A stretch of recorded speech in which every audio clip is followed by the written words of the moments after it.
Del caos en los planetas exteriores al calor abrasador del vecino más cercano de la Tierra. Lo más común en el sistema solar es que haya un clima radical. En la Tierra también tenemos nuestros extremos, pero estos no se comparan con los climas cósmicos más rápidos, más polvorientos, más húmedos y más brutales.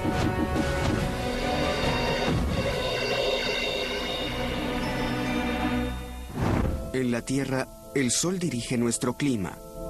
Y en algunas ocasiones, de manera salvaje. Cuando el calor y el frío colisionan en la atmósfera, se debe tener cuidado.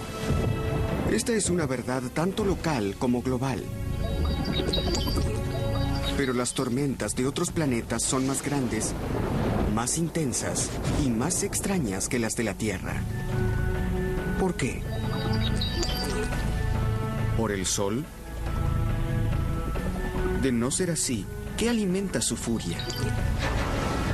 Las leyes básicas de la naturaleza, las reglas del juego, son bastante similares en cualquier parte del sistema solar. Pero cada planeta tiene su modo de jugar el juego. En este preciso momento, todo el planeta de Marte se está cubriendo de polvo.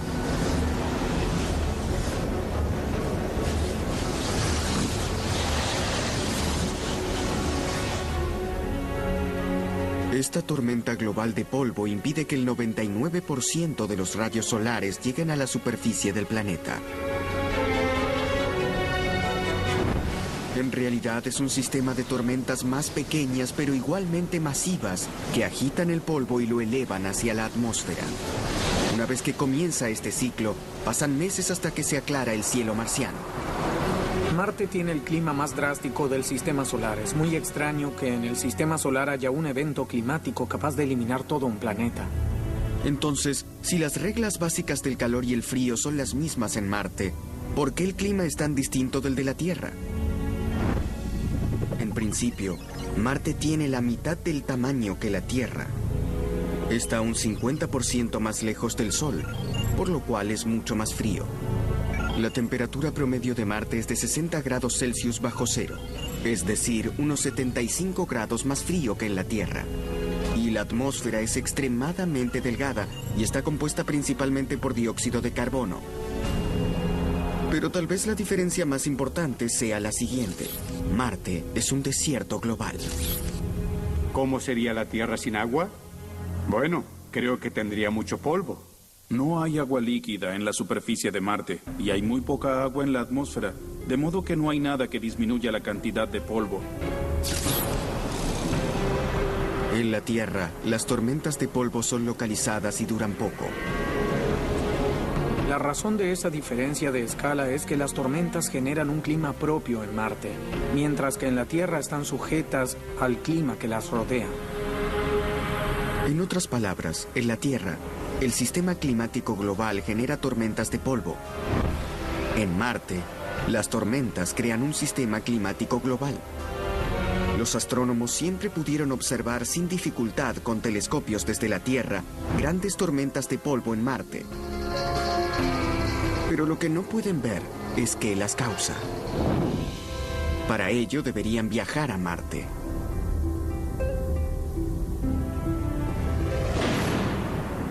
En 2003, la NASA hizo aterrizar 2 exploradores llamados Spirit y Opportunity sobre la superficie marciana. Su misión era obtener más información acerca de la geología del planeta rojo. Los ingenieros de la NASA calcularon que a medida que estos 2 vehículos recorrieran la superficie de Marte, el polvo se acumularía en sus paneles solares. Si cae mucho polvo de la atmósfera y cubre los paneles, muy pronto estos dejan de recibir el sol en la sílice y de hecho, pensamos que eso destruiría a los exploradores Spirit y Opportunity. Pero eso nunca sucedió. Los exploradores no se dañaron como se esperaba. A medida que se acumulaba polvo en sus paneles, había algo que de algún modo los limpiaba. Pero ¿cómo podía ser? Los ingenieros de la NASA quedaron perplejos hasta que los propios exploradores descubrieron a los responsables: los remolinos de polvo de Marte. Los remolinos resultaron ser nuestros salvadores. Aparecieron y limpiaron los paneles solares, justo cuando pensábamos que comenzaríamos a tener problemas. Hay unas hermosas fotografías de los remolinos desplazándose por la atmósfera marciana como fantasmas que se mueven a la distancia. Los remolinos son formas extremas de aire caliente que se eleva o de convección. Ese aire caliente tiende a elevarse y salir, al igual que el agua que sale por un drenaje. Esto es aire que se eleva en espiral en las partes más frías de la atmósfera. Siempre que el aire más caliente, que es menos denso, se eleva a través del aire más frío, que es más denso, se arremolina hacia arriba. La convección puede ser muy poderosa, tanto como para levantar cosas. En la Tierra eleva la humedad y así se forman las tormentas eléctricas. Pero en Marte no hay humedad, por lo cual eleva polvo seco y oscuro y genera gigantescas tormentas de polvo. Una vez que el polvo marciano se transporta por los aires, las nubes absorben la luz solar y calientan la atmósfera. Eso sobrecarga la convección y levanta más polvo. Eso produce más vientos que traen más polvo y se puede expandir por miles de kilómetros e incluso puede envolver completamente el planeta. Dado que la atmósfera marciana es tan delgada, no es difícil que el ciclo continúe. Es muy diferente la temperatura de la superficie a la del aire. Por eso la convección en Marte es mucho más vigorosa. Es cierto que la Tierra nunca alcanza las temperaturas extremas de Marte. Pero de vez en cuando en los desiertos terrestres la convección puede ser muy similar a la marciana, porque también aparecen remolinos de viento. En la Universidad del Estado de Arizona, Lynn Nicrace prepara remolinos en el laboratorio para estudiarlos de cerca. Utiliza un generador de vórtices y sustituye el viento con hielo seco, que es más liviano. Lo que genera no es una réplica exacta de cómo se forman los remolinos de viento, pero sí lo suficientemente adecuada para determinar cómo recogen el viento y los detritos. Los remolinos naturales se forman de abajo hacia arriba, a diferencia de los tornados que se forman de arriba hacia abajo. Bien, cuando encendemos esto vemos un fluido de aire inicial y a medida que el aire rota desde los ventiladores hacia el suelo, vemos la forma de vórtice. En otras palabras, el generador de vórtices, que es básicamente una enorme aspiradora, imita el remolino de la convección. Aquí vemos una base blanca en la que se barren las partículas de hielo seco más grandes y se envuelve y aprisiona a medida que se expande hacia arriba. El centro del núcleo es donde ocurre la mayor parte de la elevación. Los remolinos marcianos fueron útiles para mantener limpios los exploradores, pero ¿podrían en realidad estar haciendo desastres con el resto del planeta? Algunos científicos creen que se producen tantos en cualquier momento y elevan tanto polvo hacia la atmósfera que juntos desencadenan tormentas de polvo mucho más grandes. Comienzan como patrones de viento. Hay aire caliente por aquí, está más frío por allí, el viento empieza a moverse y muy pronto el polvo se expande sobre todo el planeta.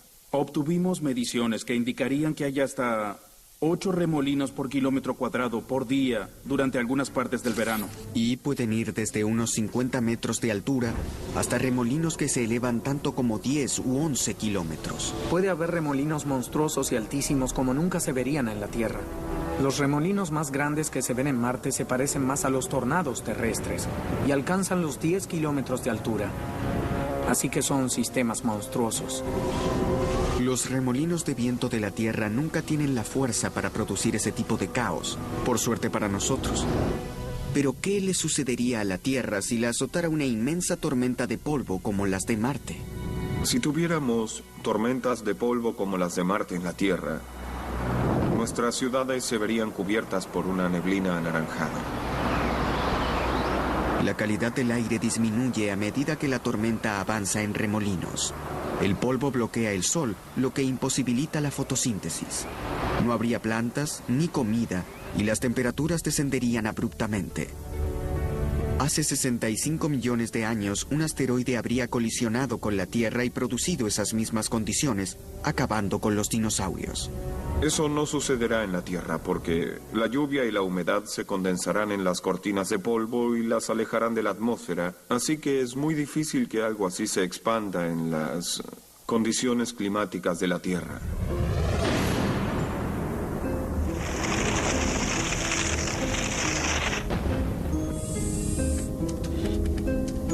En algún momento el pronóstico del clima de Marte podrá ser tan importante como el de la Tierra, si alguna vez deseamos enviar una misión tripulada allí. El término medio ambiente ya no se aplica a la pradera de al lado de casa y al pequeño arroyo que se encuentra en el extremo de la ciudad. Es todo el sistema solar. Ese es nuestro medio ambiente ahora. La energía solar baña a todos los planetas. En la Tierra crea huracanes. En Marte, tormentas de polvo del tamaño del planeta. Pero casi sin energía solar, el distante Neptuno produce violentos y poderosos vientos. ¿De dónde provienen? ¿Y qué tan malos son? Si los vientos de Neptuno llegaran a la Tierra, ese clima cósmico literalmente arrasaría con nosotros.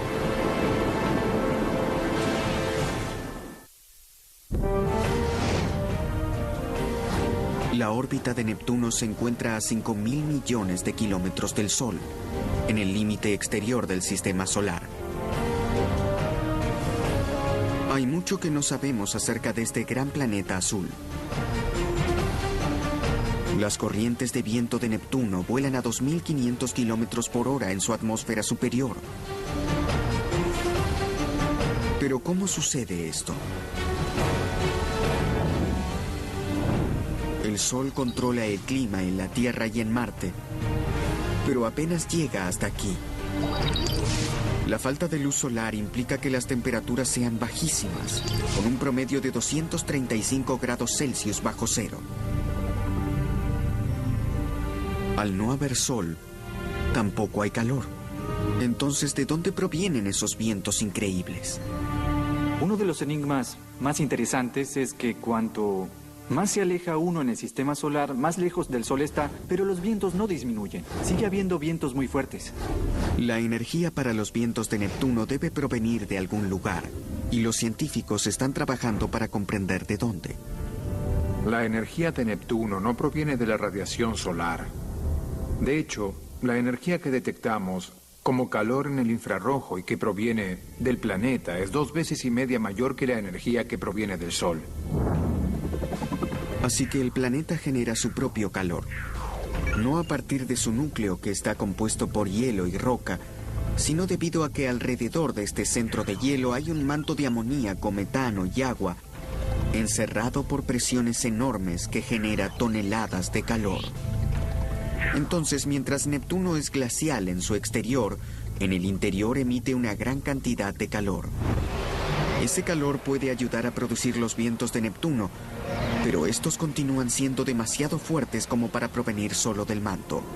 Hay otro elemento que los impulsa cada vez más rápidamente. La Tierra también tiene un núcleo caliente y está mucho más cerca del Sol. Siendo así, ¿por qué no tenemos vientos como los de Neptuno? En principio, nuestros océanos almacenan y liberan energía, y eso ayuda a generar nuestro clima. Agrega energía en algunos sitios y la extrae de otros mediante un sistema muy complicado. Este complicado sistema produce vientos. ¿Pero dónde se encuentran los vientos más rápidos de la Tierra? Curiosamente, no están sobre el océano.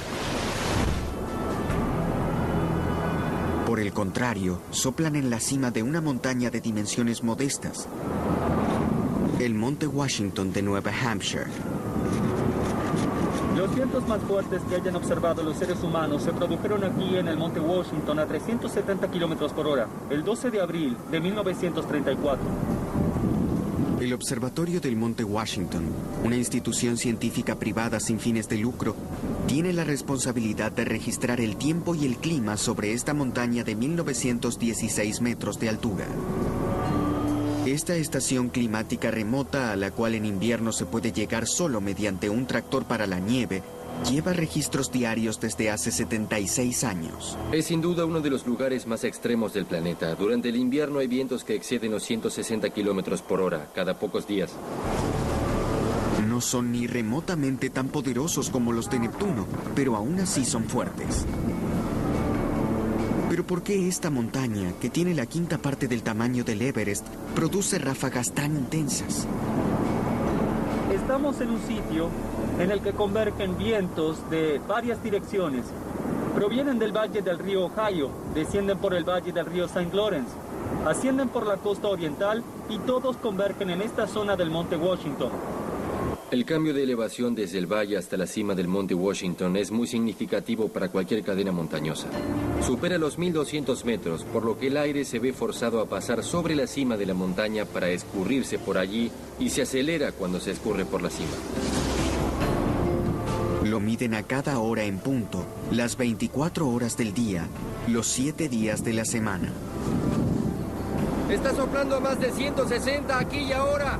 El hielo se acumula en los instrumentos de manera más rápida. Es hora de subir y quitar el hielo de los instrumentos. Aunque sople a más de 160, debemos hacerlo a cada hora.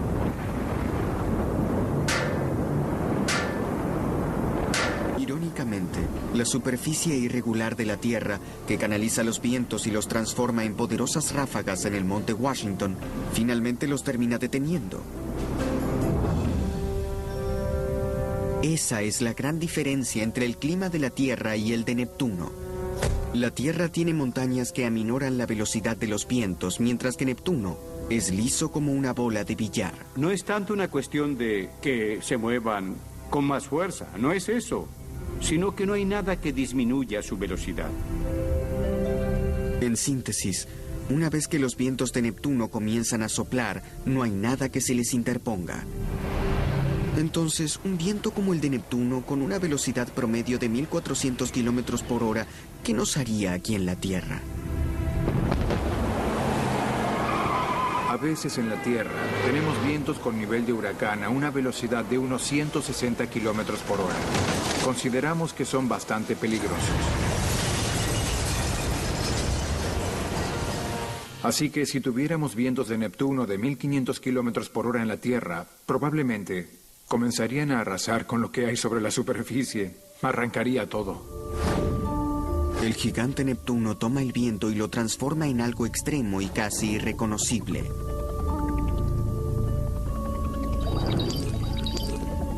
Pero orbitando apenas más allá de los anillos de Saturno, hay un satélite pequeño que hace lo mismo con la lluvia. Es Titán.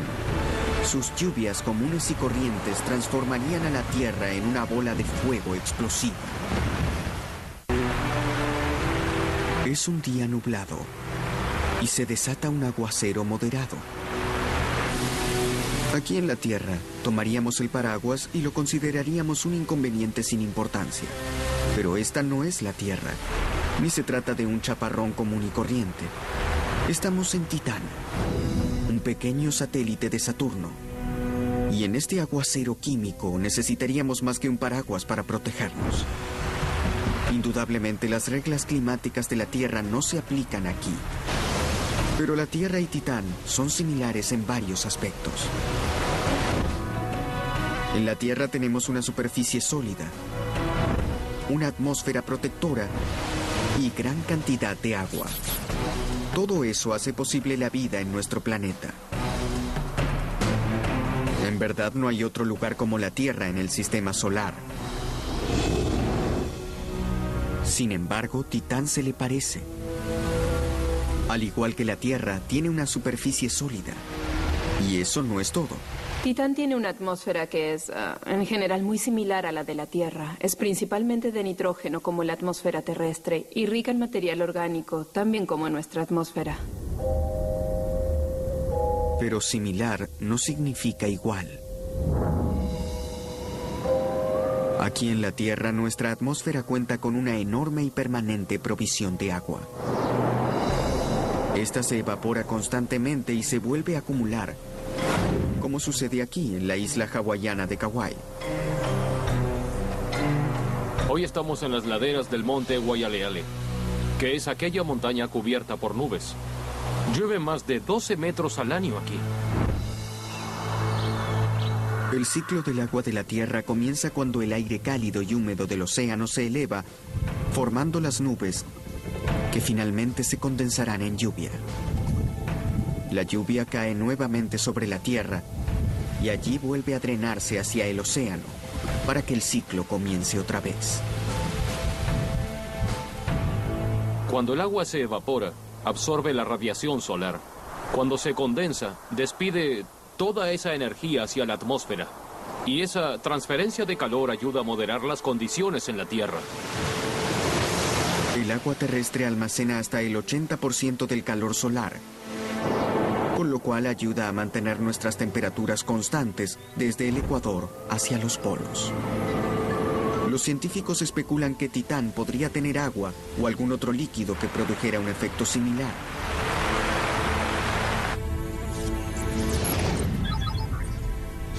En 2004, cuando la sonda Cassini de la NASA visitó Saturno, halló bastantes evidencias que apoyaban esa idea. Si fuéramos a Titán y observáramos su paisaje, veríamos algo que en algunos aspectos nos resultaría bastante familiar. Veríamos grandes montañas y valles tallados por líquidos que fluyen por allí. De hecho, cuando Cassini sobrevoló el neblinoso Titán, su radar exploró la superficie que tenía debajo. Los científicos vieron canales que atravesaban la superficie de la misma manera que los ríos en la Tierra, algunos de los cuales tenían hasta 1500 kilómetros de longitud. La primera evidencia sólida de que hay líquido en Titán. Hay grandes masas de líquido en la superficie de Titán. En ningún otro lado más que en la Tierra hay grandes masas de líquido. ¿Podría ser que el agua, el líquido que da forma a las montañas y los valles de la Tierra, formará esos mismos rasgos en la superficie de Titán? ¿O acaso es otra cosa? El problema es que Titán está demasiado lejos del Sol. Si fuera agua, estaría congelada en estado sólido. Hay alrededor de 185 grados Celsius bajo cero en Titán. Así que todo sucede de manera muy diferente en Titán y en la Tierra. Dado que hace tanto frío, el metano, que es un gas en la Tierra, es líquido en Titán. Un misterio resuelto. Sin embargo, el hecho de que el metano sea líquido en la superficie de Titán no significa que forme parte del ciclo climático como el agua en la Tierra. ¿Cómo sabemos que ese metano también cae del cielo de Titán? Esa respuesta está envuelta en misterio, literalmente. Titán está completamente cubierto por una niebla de partículas de smog, al igual que un día muy feo en Los Ángeles. A pesar de esa niebla, la sonda Cassini reveló la respuesta una vez más. Vemos las nubes superiores y notamos que hay evidencia de lluvia porque las nubes descienden muy precipitadamente. Especulamos que estamos viendo los efectos de la lluvia. Una lluvia de metano. Creemos que Titán tiene monzones de metano, así que pensamos que a veces allí se producen muchas lluvias capaces de formar ríos y dejar grandes depósitos fluviales en la superficie. Las imágenes del radar del Cassini también revelaron que en la superficie de Titán hay grandes mares de metano. Si hay metano líquido en la superficie, en un lago por ejemplo, puede evaporarse y transformarse en gas metano en la atmósfera. Hay una especie de ciclo del metano entre la fase líquida y la gaseosa y entre la superficie y la atmósfera. Es muy similar al ciclo de agua que tenemos en la Tierra. Pero dado que el metano es un gas inflamable, ¿por qué Titán no está envuelto en llamas? Para una combustión se necesitan dos factores, un combustible que sería el metano, pero también oxígeno. Y en Titán este falta, por lo cual es una gran lata de combustible que no cuenta con oxígeno para quemarse, por eso es muy estable. Si la Tierra estuviera lo suficientemente fría como para producir una lluvia de metano, el oxígeno de nuestra atmósfera generaría una tormenta de fuego en todo el mundo.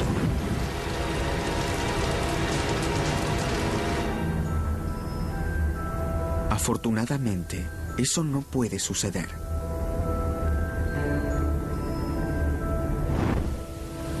El ciclo del metano de Titán nos resulta a la vez extraño y familiar. Para mí, Titán es muy emocionante porque todos los materiales son tan diferentes y sin embargo los procesos producen paisajes muy similares a los que vemos en la Tierra. Titán demuestra que en lo que respecta al clima cósmico, las apariencias engañan. En Júpiter todo es una cuestión de tamaño. Comparada con nuestro mundo, la gran mancha roja hace que hasta nuestros peores huracanes parezcan una brisa.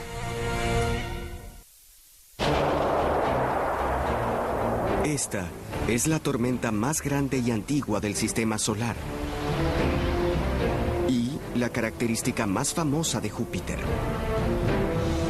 Incluso tiene nombre propio. La Gran Mancha Roja. Es 2 o 3 veces más grande que la Tierra, lo cual la transforma en la madre de todas las tormentas. Hace más de 300 años que conocemos la Gran Mancha Roja en el hemisferio sur de Júpiter. A pocas décadas de que Galileo inventara el telescopio, la gente vio la Gran Mancha Roja y aún está allí. La Gran Mancha Roja es familiar y a la vez misteriosa, y nadie sabe cómo se formó. Pero finalmente los científicos están investigando debajo de las nubes de Júpiter para obtener más datos acerca de esa enorme tormenta cósmica. La tormenta es poderosa. Con vientos de 500 kilómetros por hora, se eleva varios kilómetros por sobre las nubes que la rodean.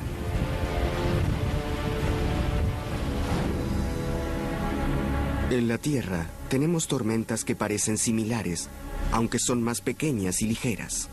Los huracanes. También conocidos como ciclones o tifones, de acuerdo a dónde se formen. Son nuestros sistemas climáticos más destructivos.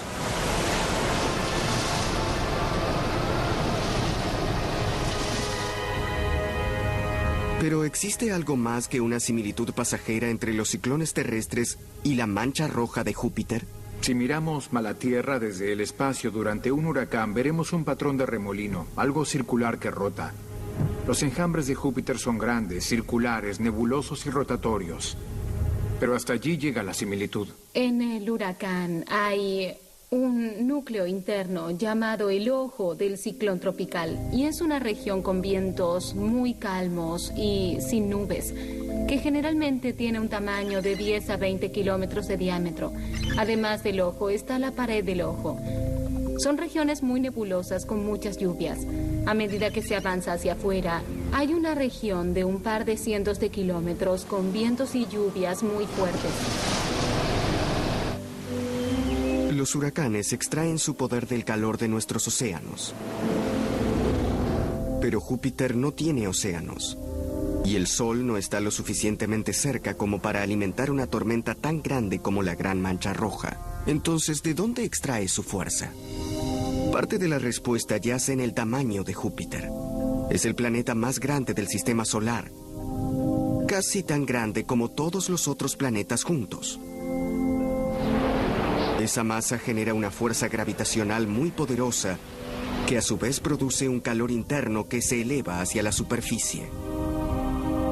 Otra pieza del rompecabezas podría ser la rotación hipersónica de Júpiter. A pesar de ser mucho más grande que la Tierra, los días de Júpiter duran solo 10 horas. En otras palabras, rota con una velocidad increíble. ¿Podría ser la energía que proviene de esa rotación vertiginosa la que alimenta la Gran Mancha Roja? En efecto, el clima está dominado por esa rápida rotación. Hay un quiebre entre las diferentes latitudes y ese quiebre, más todo el calor que sube desde el interior de este inmenso objeto que es 290 veces mayor que la masa de la Tierra, producen tormentas muy violentas. Tanto las tormentas de Júpiter como las de la Tierra giran en forma de espiral. En la Tierra se debe a un efecto llamado fuerza de Coriolis. Yo estoy en el Polo Norte y quiero arrojarle una bola a un amigo que está en Los Ángeles. Entonces, si arrojo la bola en esta dirección, la Tierra gira y la bola acaba en el medio del Pacífico, en lugar de acabar en Los Ángeles. Es como si la trayectoria se desviara hacia la derecha. A eso lo llamamos fuerza de Coriolis. Esa fuerza hace que nuestras tormentas giren en sentido horario en el hemisferio sur. Pero existe una gran diferencia entre la Tierra y Júpiter. La Gran Mancha Roja se encuentra en el hemisferio sur de Júpiter y aún así gira en sentido antihorario. Eso se debe a otros vientos poderosos. Está delimitada por chorros que se mueven en direcciones contrarias, y así como un piñón entre dos cintas transportadoras proveen de energía y velocidad al sistema. Las complejas corrientes de aire de Júpiter hacen girar a las tormentas hasta producir un caos organizado. Pero la mayor diferencia entre la mancha roja de Júpiter y nuestras tormentas tal vez sea la superficie sólida de la Tierra. En cuanto un huracán choca con el suelo, se deshace rápidamente. Cuando vienen por tierra o sobre las montañas, su comportamiento es muy diferente a cuando se forman sobre los océanos, y los océanos cálidos en particular, donde hay huracanes. Y en Júpiter, obviamente no hay una superficie sólida. Sin ninguna masa de tierra que la detenga, la Gran Mancha Roja continúa girando, incesantemente. Los científicos esperan aprender más acerca de nuestro clima mediante el estudio de esa tormenta. En la Tierra la anticipación con la que se puede pronosticar el clima es limitada. En Júpiter podemos pronosticar dónde estará la mancha roja meses antes. Eso tiene un valor práctico para comprender qué hace que el clima en la Tierra sea impredecible y algunos aspectos del clima en Júpiter sean más predecibles. Impredecible o no, el clima terrestre nunca llega a ser tan violento como el de Júpiter. Afortunadamente para nosotros, porque si achicáramos la Gran Mancha Roja para que cupiera en la Tierra, nos enfrentaríamos a una catástrofe. En la Tierra tenemos huracanes de categoría 5. Creo que aquí hay huracanes de categoría 10. No quedaría mucho en pie. Los climas cósmicos son ampliamente diferentes donde sea que nos movamos dentro del sistema solar. Incluso en nuestro vecino, Venus. Se dice que somos planetas hermanos, pero afortunadamente el parecido no incluye el clima. De ser así, nos quemaríamos gravemente.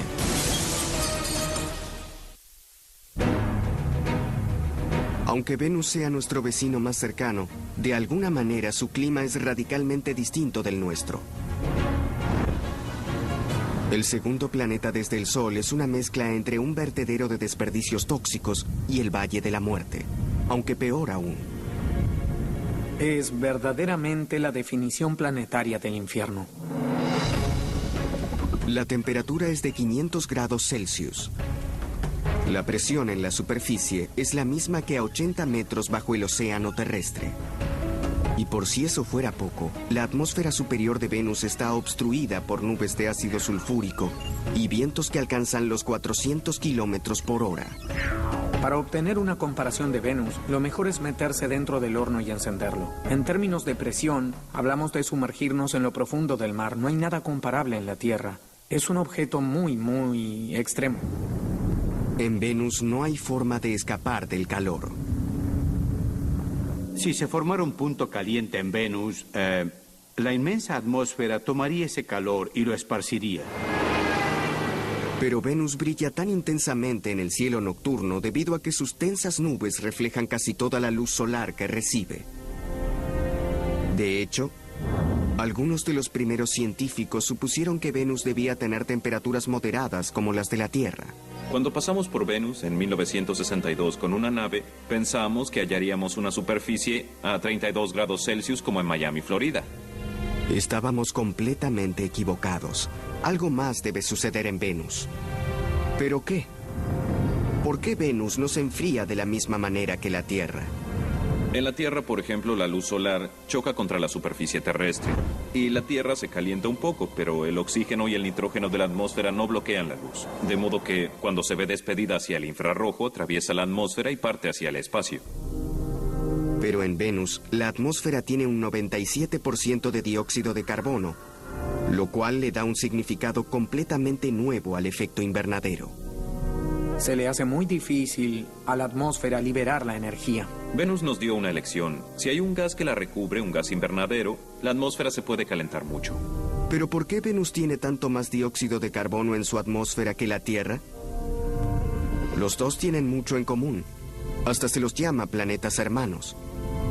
Tienen prácticamente el mismo tamaño, aproximadamente la misma cantidad de carbono, y hace miles de millones de años los dos tenían grandes cantidades de agua. Pero hace miles de millones de años sus caminos se dividieron misteriosamente. En la Tierra, el agua alimentó la vida.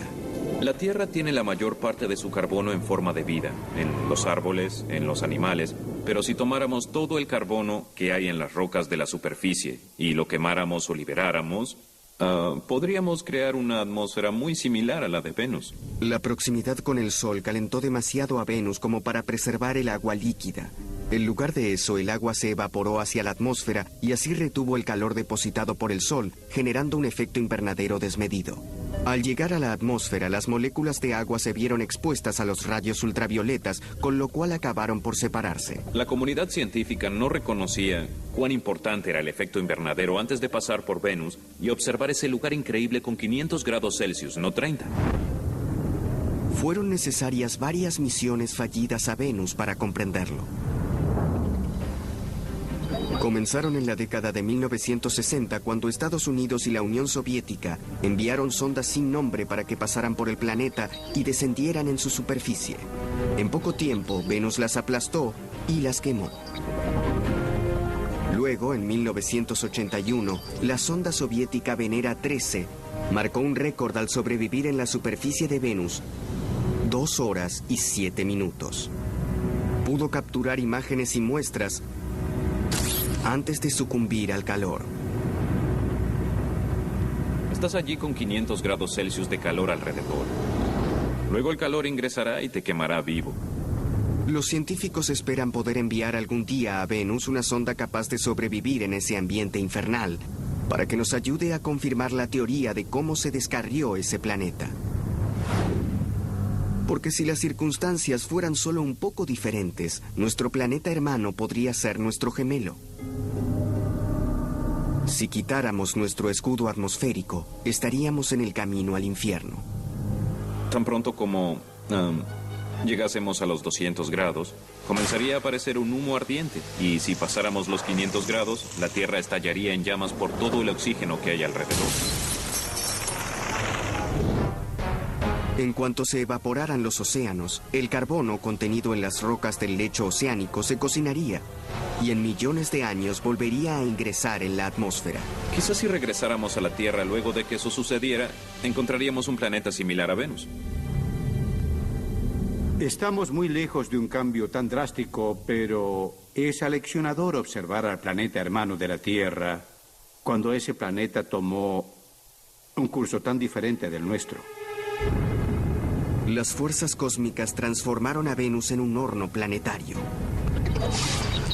Pero en este mundo violento y tormentoso, el tiempo y los elementos produjeron algunas de las tormentas eléctricas más poderosas. Bienvenidos a Saturno.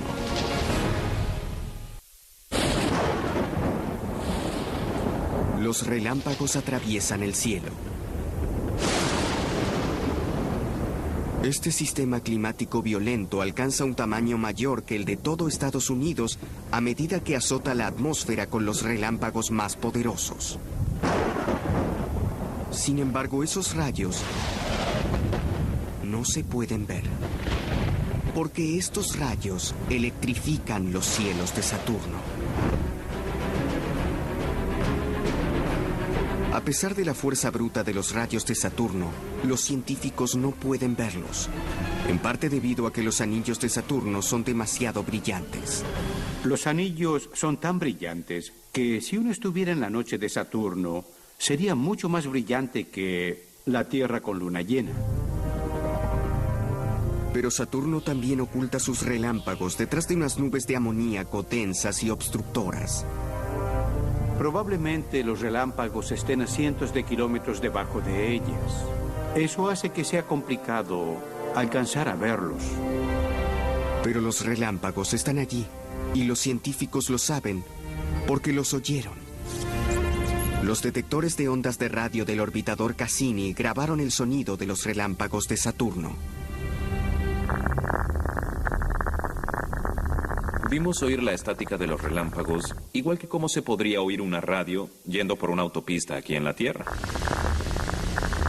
Y esa estática revela el poder de los relámpagos que no podemos ver. Se puede medir la energía en esas ondas de radio y compararla con la energía que capta la radio cuando hay una tormenta eléctrica en la Tierra.